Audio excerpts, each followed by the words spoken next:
Are all people mentally ill? I have no idea. Is this the Dr. Ray? I'm out of work. How do I find a job? I don't know. Boy, you hit the nail right on the head there. Now, why would I say something so dumb?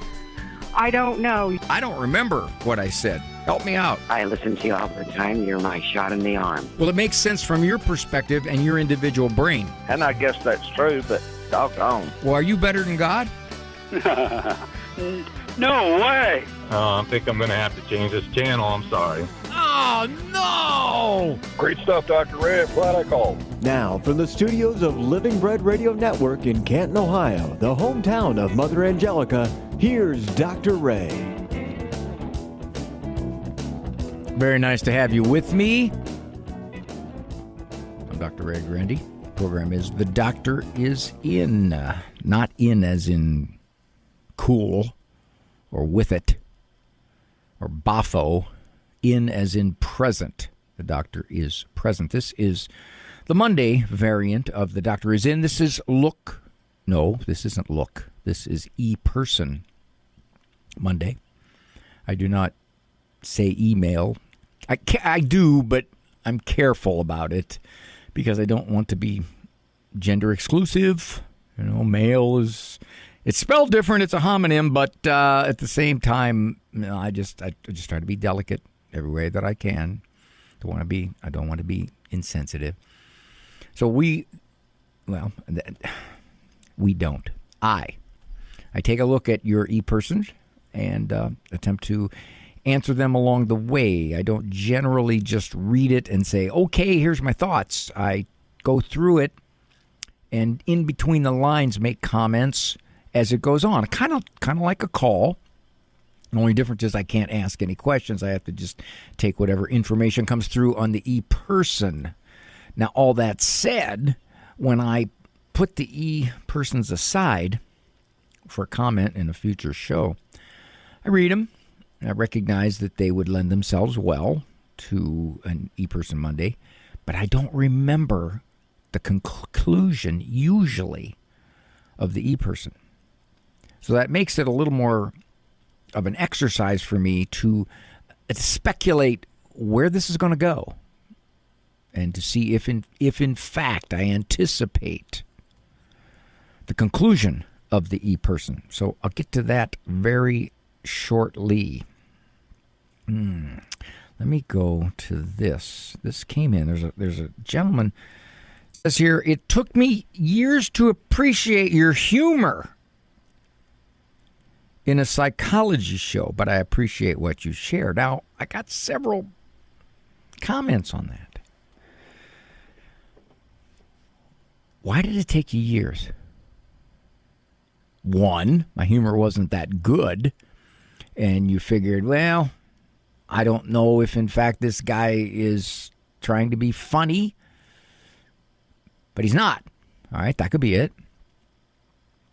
Two, if you didn't appreciate it, which took me years to appreciate your humor, implies that initially, for years I guess, you didn't appreciate it. Why'd you keep listening? I mean, you could have easily said, I don't like this guy. That's two. Three, in a psychology show, is the implication that psychology is supposed to be serious? Supposed to talk about pathology and dysfunction and tragedy and misery? Is that the inference? Okay. But I do appreciate, though, that you listened for years till you finally decided that I was appreciable in my comments here. When I worked at the Mental Health Center in Lisbon, Ohio, I was an intern. I was 23 years old when I started there. As part of my psychology internship, we had to spend a year, 2 different places. And I remember the veteran psychologist, which at that time, my supervisor was only 32. I thought he was an old man. I was 23. And then the head of psychology services was in his early 40s, mid-40s. I thought, man, he's still breathing? Funny how that is when you're in your 20s. People over 40 are just one big blob of old people. Didn't feel that way when I hit 40 or more. And I remember they had a sense of humor that was kind of edgy or macabre in some respects.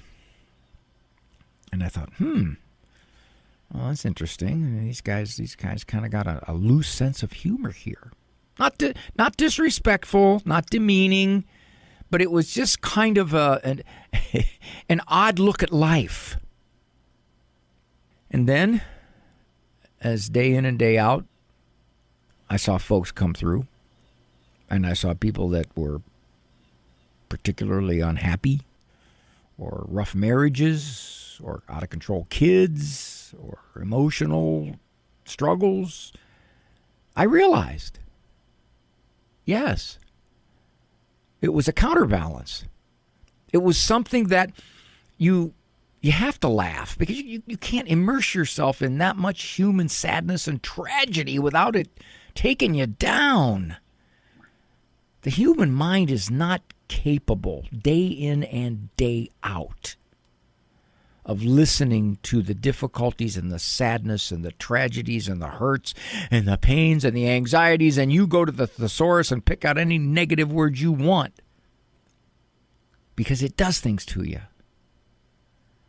Every homicide detective that I've seen on TV or who has commented on this, they say being a homicide detective totally alters your life. The things you see, what people are capable of. In a milder form, I think that's true of therapists. A steady dose of that can wring you out emotionally. So you counterbalance it with cutting up, carrying on, and laughing, and finding things to enjoy and laugh at in life. Because if you didn't, it'd be like a dark cloud hanging over your existence. So I do appreciate this particular aspect. Took me years to appreciate your humor in a psychology show. And the implication, of course, is that humor and psychology don't necessarily go together. Do I have time? Should I take an early break? No, Andrew, I'm going to push this for a little bit. Doc, can you speak more about functional addiction and what's lost in that life? Relationships not fully developed, creative ideas that go nowhere, ambition derailed, a damaged dopamine system. Thank you, sir. It's from Lavender. Yes, Lavender, I can. Basically, functional addiction is the term given to when you are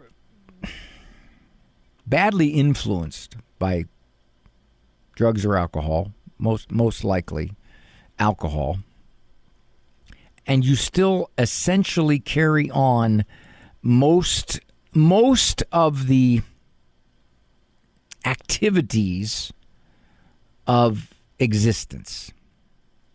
For example, let me get this here. I'm going to get some of the common things of this. Functional addiction. Alrighty. That said, refers to individuals who manage to maintain their daily responsibilities and may even appear successful while secretly struggling with substance use. Let me see this. I want to get that one right there. I want to just comment on a couple of these signs here. These are very common signs. First of all, there is denial. In other words, I'm doing fine. I'm not that bad. How could I go to work every day and be an alcoholic? I've never had a DUI. How could I be an alcoholic and not have a DUI? All right. There is a certain amount. The word addiction is stretched. It really has been stretched.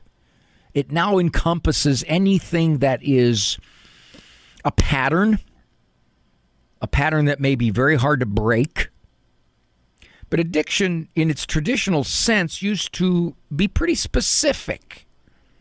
A craving, a tolerance, and a withdrawal.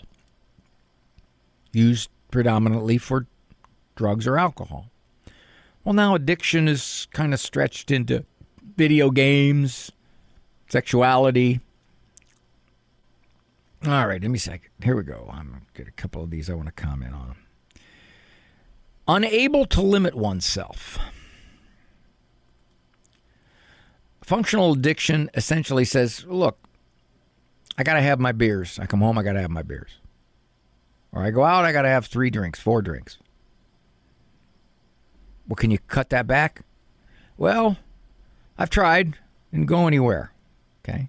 So there is a sense of being latched onto it and even increasing because you view it as, well, I mean, I'm not really an alcoholic in the traditional sense of the word.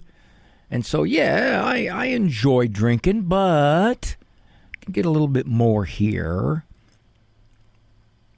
Lots of excuses. Okay, well, my job is stressful. I need it to relax. When I come home, I just want to unwind.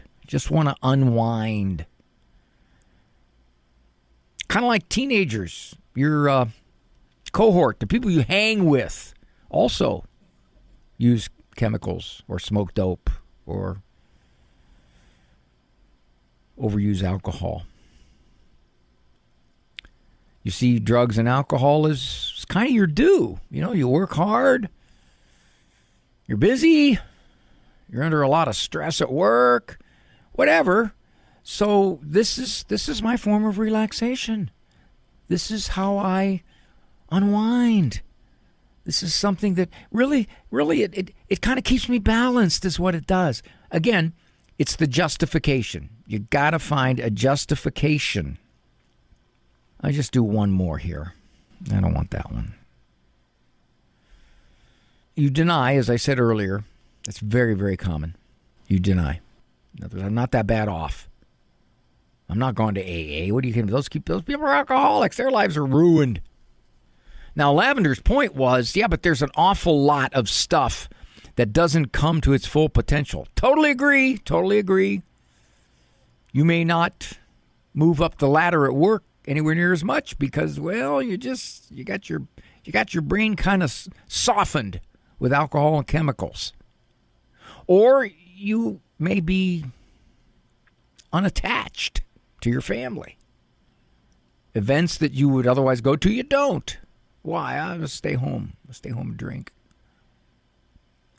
You may be less intimate. It affects intimacy. Of course it does. So in a whole lot of ways, what we do is it's the old, I'm not pathological. That's a big justification. Functional addiction, essentially the mindset is, I'm not dysfunctional. I'm not pathological. So that's the measuring stick that is used to say, therefore, I don't have a problem, as opposed to the measuring stick that says, because I do this, it affects my lifestyle, it affects my relationships, it affects my work, it affects my mood, it affects my thinking. A lot of potential's lost. A lot of relationships are hurt. So it's very true. I mean, I've had people in my life that are functional alcoholics. Yeah. As a matter of fact, they're in positions of respect in the community. But their drinking patterns are heavy. I mean, if I drank like that, I'd just be unconscious. But they do it. I better stop it right here and take a break.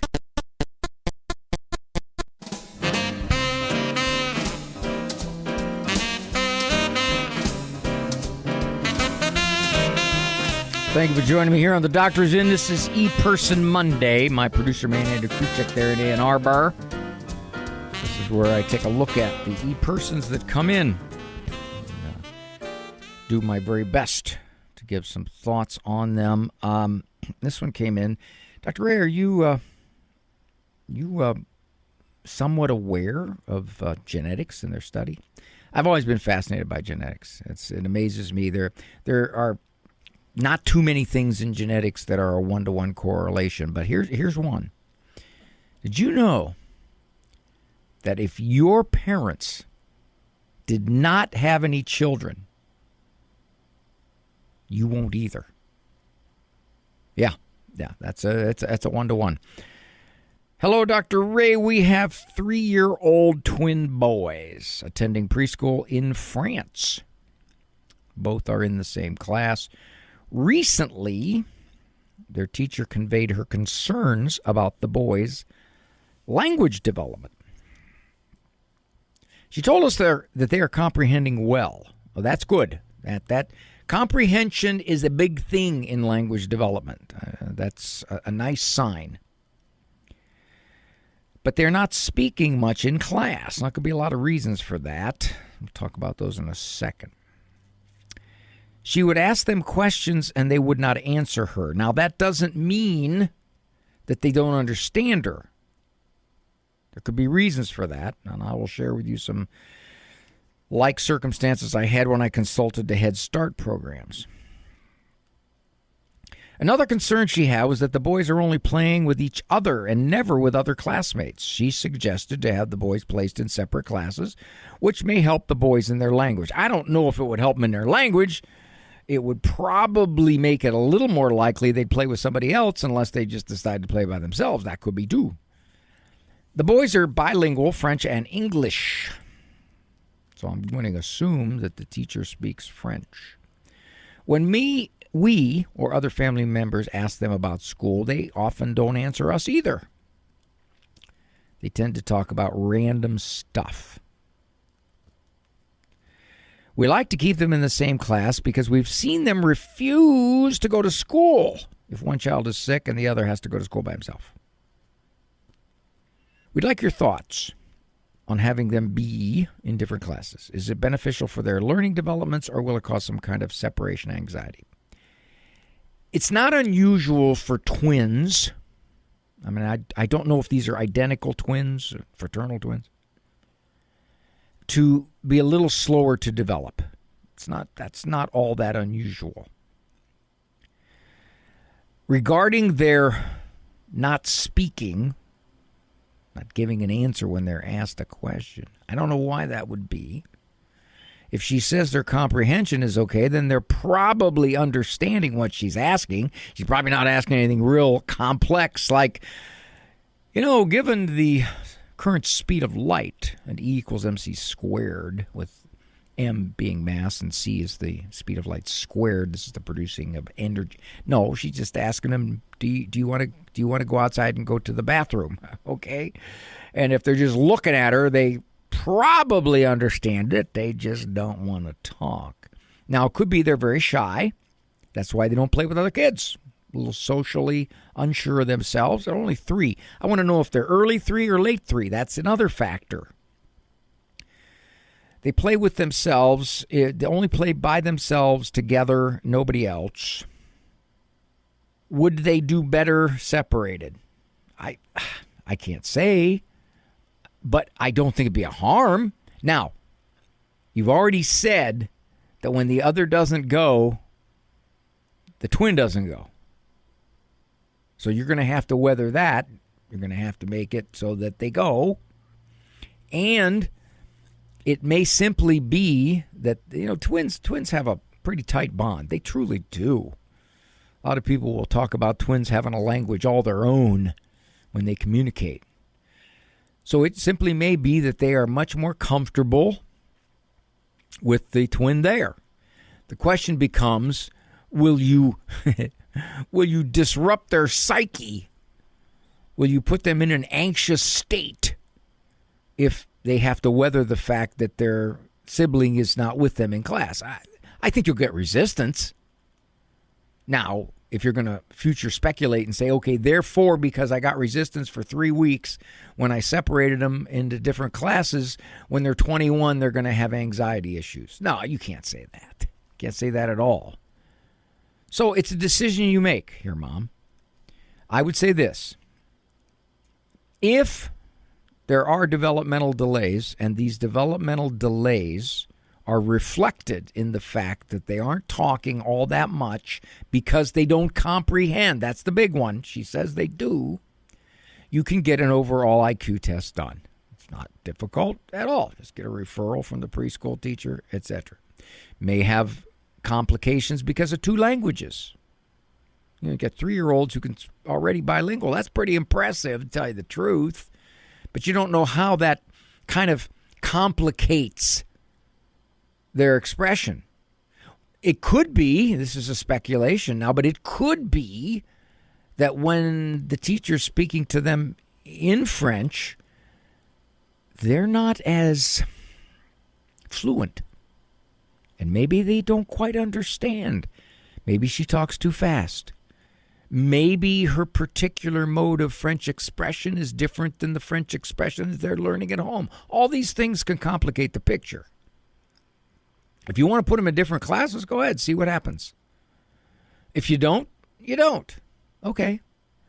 But I think you have enough variables in this language equation that would explain some of this. The biggest thing for me is if I thought they were significantly delayed in language development, which is a predictor of IQ, I would get an overall IQ assessment. Now, again, at age 3, IQ assessments ain't the most reliable things in the world, but they'll give you a general idea. So if, in fact, on an IQ test they get 105, which is nice and solidly in the average range, then there are probably other factors here in their not speaking, whether it's the crossover language, whether it is just social awkwardness, immaturity, whether it is I'm unsure of myself, who knows? But that's what I would do. All the advice, none of the bills. Come in. The doctor is in. I'm going to give you some bad news. You got a problem.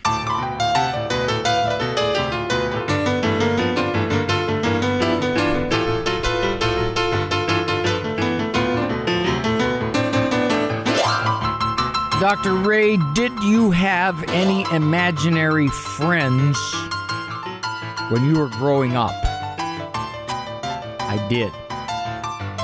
I had 2 imaginary friends, both the same age, and they would only play with each other. They wouldn't play with me. Hi, Dr. Ray. I know you do not have a crystal ball. But often you foretell parents exactly what their child will do or did next. You have a definite knack. I should stop right there. Because obviously I don't want to break my string of victories here, because she goes on to talk about a home situation that I could mispredict. Trying times with our 21-year-old son. For the past year, we have been dealing with severe financial issues. Credit card debt and lying. Yeah, debt and lying kind of go together. I helped him out a year ago. Paid it all off. Whoa. And of course, he went right back to it. When questioned if he canceled cards, he tells me what I want to hear. Of course he does. Christmas, he told me it was bad again. I'm trying to help him again, but he's not changing. He lived at home. Okay, so he's apparently not there anymore. He works, but not full time. Not all that unusual with a lot of kids in this younger generation. They just kind of work enough to get by. I don't know exactly where the money is going, but I can assume it's online gaming. The newest pattern of self-destructive behavior is online gambling. estimated that young adult males between, I forget what ages, 20 to 35 or something, 50% of them, online gaming. Oh, yeah. It's relentless. There was a time when we didn't do this because we knew it was bad for people. And the old, that's their decision. They're grown-ups. Yeah. But there are times when a society says this is not at all good for the functioning of our society, and there's a lot of innocent victims. There are plenty of details which I know, Dr. Ray, you can likely piece together. I knew if I called into the show, I would hear what I already knew. 2 weeks ago, we kicked him out. Well, I wouldn't tell you that because it's not my place. I would tell you what your options are. I know of at least 8,000 in credit debt now, plus what he was already to pay back. Pretty sure he got fired from a good job with good potential since being kicked out of the house. I hear from him on occasion, but I have no idea what his plan is. Here's the kicker line. I still pay his phone. His mental health is fair. Well, I'm not sure how long his mental health will stay fair. When you're living so poorly, so short-sightedly, and you're racking up debt, it's going to catch you. It's going to bite you. Here's her question. What, if anything, praying, and more praying, do his dad and I do now? I know priests and deacons at church would help him and have offered, but he won't go. Therapy? If he would go, do you have any suggestions? Two overarching points to make here. The hardest part for people to accept, and especially if it's a loved one, is that you can't do anything about their behavior if they have shown an ongoing resistance to changing or cooperating. You can't. You're stuck. You're stuck. And I think one of the things psychology has done, counseling, mental health types, therapy, is that, okay, there's got to be a way to reach them. We can reach them. We just haven't found it yet. I wish it were so. I wish it were so. Sad part is sometimes when someone is determined to make their life miserable and distressed and creating all kinds of unforeseen obstacles, you can't do anything about it. And if it's your kid, if it's your grown kid, it hurts. But you're a bystander. Therapy? I'll tell you, when I have these kinds of therapeutic clients, they're very, very low success rate. Very low. Because they come in and they want a magic answer. They want me to sprinkle magic dust on them so that they won't do these kinds of things. But the attraction to those kinds of things is so strong, they just continue to do it. Until, unfortunately, life kicks them in the head. Now, the sad part of this is that they're at a higher risk for self-destruction. That's sad. But you can't do anything about it. The only thing you can do is keep bailing them out, and that makes it even worse. If he would go, do you have any suggestions? Yeah, there's a couple places I refer people, CatholicTherapist.com, CatholicCounselors.com, CatholicPsychotherapy.org. I know, Dr. Ray, I didn't get any of that down. I'll refer you to the AveMariaRadio.net radio archives. There's a postscript here. My parents raised 6 kids. I went away to college when I was 17. They had no idea what was going on. What in the world have we done? Well, Mom, I think you're very much witnessing a culture that has, in many respects, become amoral, has lost an awful lot of its social glue. is relentlessly materialistic and hyper entertaining. And all of these things and many others are coming together in a stew, which are creating more and more young adults living their lives ever so poorly. Ever so poorly. Media, entertainment, education, politics, all in so many ways are pushing bad ideas, shaping and misshaping souls. As a result, these young people are not living at all like 2 generations ago did in terms of responsibility. My dad, he retired at 65. When he left, the fella, as he was walking out the gate, said, "Nick, you're a dying breed." My dad didn't miss a day of work the last 13 years that he worked there. You just went. That's what you did. How likely is that now, huh?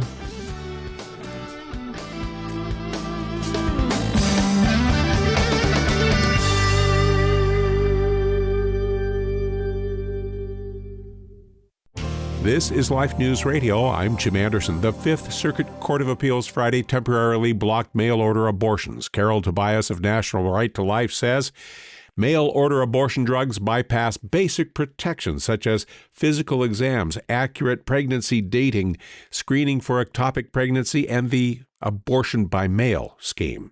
The court says Louisiana is likely to prevail in its case against Biden-era federal regulations. The plain wording of a U.S. Supreme Court ruling is apparently being missed by New Jersey Attorney General Jennifer Davenport. Justice Neil Gorsuch wrote for a unanimous court saying that demands for private donor information put a burden on First Amendment rights of association. Ignoring that, AG Davenport is asking a state court to put a rush on obtaining donor and other sensitive records from a pregnancy resource center. This is Life News Radio. Persecution around the world has manifested itself through the centuries, but it is worse today than ever before. Aid to the Church in Need and its donors have been there to help since 1947, never abandoning the Church or her most vulnerable children. Will you stand up for your faith and accompany our brothers and sisters on their spiritual journey? Visit churchinneed.org. churchinneed.org. Wesley Smith says there's a new catchphrase seeking to make people feel better about hastening death, minimal comfort feeding. The bioethicist calls it a euphemism for slow-motion euthanasia. And new legislation in Congress calls for clear federal prohibition against gruesome dismemberment abortions. The dismemberment abortion ban would act in much the same way as the partial birth ban from 2003. For pro-life headlines delivered to your email address daily, sign up at lifenews.com. This has been Life News Radio.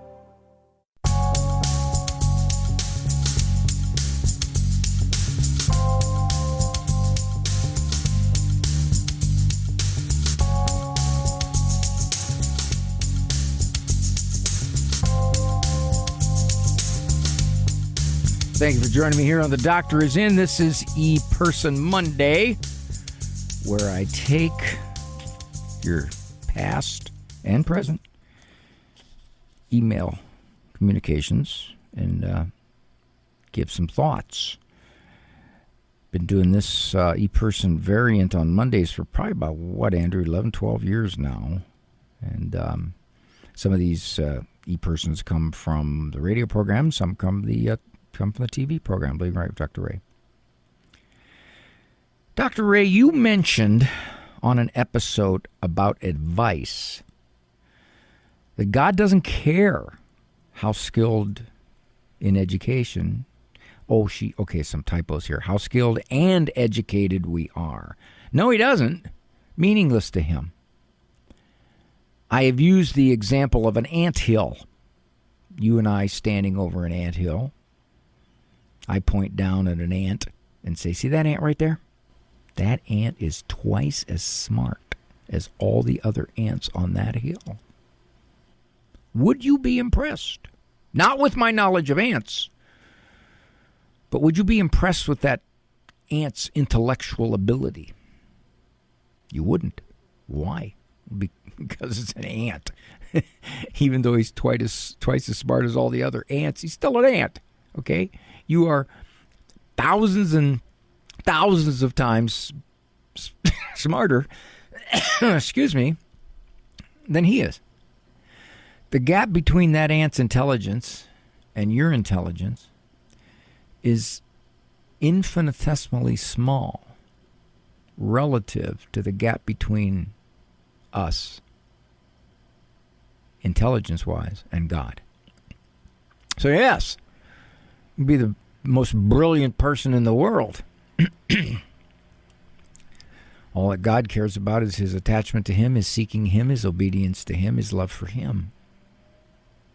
Our Lord said something similar. He said, thank you, Lord, thank you, dear God, thank you, Father. He said, thank you, Father, that you have hidden from the wise and the learned and given the knowledge to children or the uneducated. So, yes, you're absolutely correct. But here's where her struggle comes in. My husband and I are raising out our children. The fourth just went off to college, and I'm turning 50 in October. I struggle with wondering what to do when the youngest one goes off to school. I didn't graduate college. I have no degree. And I feel inadequate in this world. Now, Mom, how are you doing that to yourself? Feeling inadequate, why? You raised 4 kids. Feeling inadequate?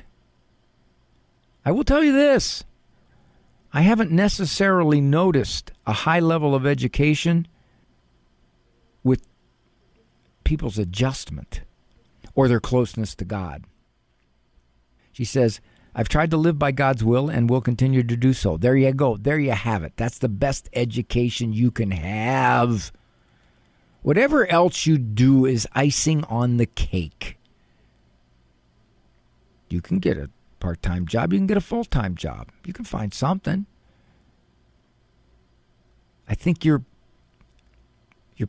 putting a burden on yourself. It's basically saying, unless by the world's eyes I am educationally respected, my value is less. Huh? What? You actually think God thinks that way? Why would you think that way then? If you want to live by God's will, he doesn't think that way at all. So yeah, you want to go back to school? Go back to school. You want to get a job? Go get a job. You don't want to? Don't want to. You want to volunteer? Volunteer. All of that is equal in God's eyes as long as you continue to serve him in whatever context you're moving in.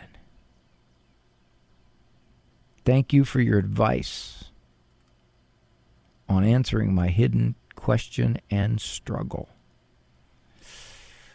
Classic example of judging oneself by the society's standards and not by God's. If you look at, for example, let's just take celebrities. Let's just say singers, movie people, television people. If you look at what is known about their personal lives, how's it look? Not unusual that they're a mess. They're an absolute mess. Their kids oftentimes struggle with depression, drug use, gender confusion, suicide, sadly. They themselves, drugs, alcohol, multiple marriages. Well, according to society, these are valuable people. These are people who are talented. They are special. Why then are their lives, so many of them, a shambles? Why? I can't know where their heart and soul is, but just by things a lot of them say, I can't believe they're pursuing God or his will. It'd be easy to get caught up in the adulation of everyone. And what does that do? So, Mom, you're doing kind of the same thing to yourself. You're saying, I'm not valuable because I'm not all that educated. My grandfather had a 6th grade education. My grandmother had a 4th, I think. My dad dropped out of high school when he was 16 to get a job and help the family. He turned all of his check over to his mom. How many 16-year-olds you know do that one, huh? Some of the most decent people I know. As a matter of fact, most of my aunts and uncles, most of my relatives that were of the older generation, they didn't graduate college. Some of the cousins started to graduate college, but interestingly enough, a lot of those cousins have abandoned God. So which is better, to have a college education and ignore God, or to be lesser educated and walk with God? Now, I'm not saying they're mutually exclusive. I'm just simply saying which is more valuable. You do what you want to do now that the kids are raised. But the one thing you don't do is you don't tie whatever you do into your value as a person. God wouldn't do it. Use him as your model. I'm Dr. Ray. We'll return after these messages.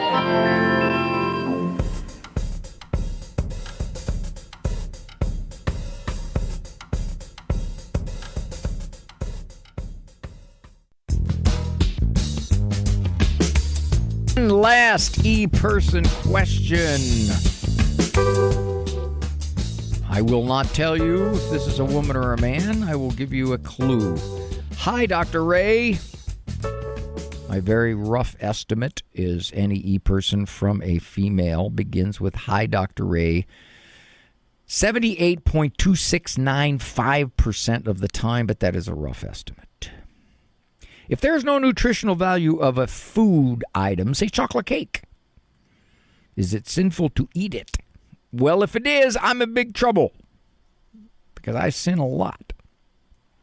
Could you talk a little about gluttony? Well, that's very different. Gluttony is essentially just so caught up in the taste of food and the pleasure of food that it not only causes health problems, but it becomes a focus. She goes on, I work in an office, like many, where there is cake nearly every day to celebrate something. A coworker, a presentation, leftover party food, Groundhog Day, a clear sky. The break room is a nightmare. How do we cut back from overindulgence? How do I avoid temptation? Well, one thing, you don't go in there. That's one. If you go in there and you see that chocolate-covered donut sitting there, that's going to be tough. It is. Is it a sin? No. Because basically it's just a form of pleasure that isn't destructive. When it becomes destructive, when you're basically misusing your body, or it becomes your 80% source of nutrition, then you might say, I'm not taking care of our Lord's temple here. Now, is obesity a sin? Is smoking a sin? Is drinking a sin? No, I think it all comes down to what it does to your life, how it affects your life, how it affects your health, what happens. Most of the time, we don't look at overindulgence as a sin. We don't. We're an overindulgent society. So when you look around and everybody else kind of, not everybody else, but a lot of people are overindulging, well, then you're just part of the crowd. And sin, unfortunately, sin becomes in the eye of the beholder. If a whole lot of people are doing it, it can't be sinful, right? That's right. That's the way it's done. It's a sin by consensus. So I guess I'd say, Emily, here, that in fact, it depends upon how much you just indulge. Now, cutting back It's going to involve a lot of self-talk. You're going to have to be your own counselor. You're going to have to say, this isn't good for me. I've already had one today. I'm gaining a lot of weight. I'm not eating healthy. Yeah, you start to assess what you're doing. Now, come on, people, don't send me an email. Say, Dr. A, a lot of people eat because of emotional issues. That is true, but that's not the main reason for overeating. The main reason for overeating is it tastes real good. A lot of people eat out. We eat out more than we ever have eaten out. You see the calorie contents of some of those restaurant meals? One meal easily could be your whole caloric intake for the day.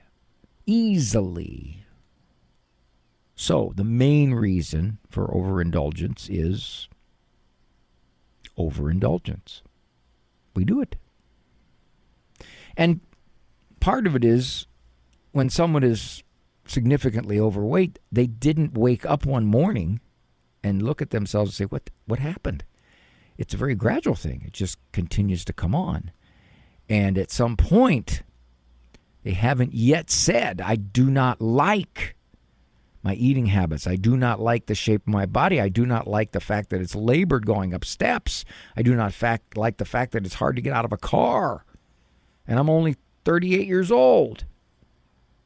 So yes, I think it does come down to an assessment, a self-assessment. What am I doing here? I eat out a lot because I'm on the road or I go to banquets. And I have to tell myself I can't eat every piece of cake that's put in front of me at these banquets. I can't. What I may do is take a couple of forkfuls, but that's it. They're going to throw it out anyway because they can't reuse it, so they're going to throw it out. But so I can take a couple of forkfuls. But short of that, I have to tell myself, is this what I want to do? Is this good for me? Is this good for my arteries? There's plenty of research out there that says you definitely affect your health. The number one right now health thing is obesity. Number one. It's right up there with smoking. So yeah. So you have to ask yourself, what am I doing here? And sometimes, Emily, tell yourself, I'm only going to go into that break room on Mondays and Thursdays. The rest of the time, I do not walk into that break room. Sister Ligori, when I was in the second grade, told me all about the near occasions of sin. And I didn't quite understand it then. Near occasion of sin? Well, no, if I don't sin, it's not a near occasion. I mean, I was justifying even then as a 7-year-old. But now I understand. I think a lot of times I got to keep myself out of that context. Don't count on my ability to resist, especially chocolate cakes. That's why can't it be as healthy for you as kale? Why did God do that? I'm Dr. A, and I thank you so very much for being with me. I appreciate it here on The Doctor Is In. Walk with God, and you'll walk easier if you're healthy.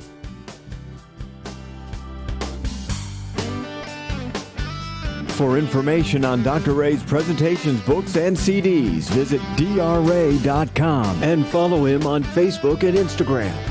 The Doctor Is In is a co-production of Ave Maria Radio and EWTN Radio and carried across the EWTN Global Catholic Radio Network.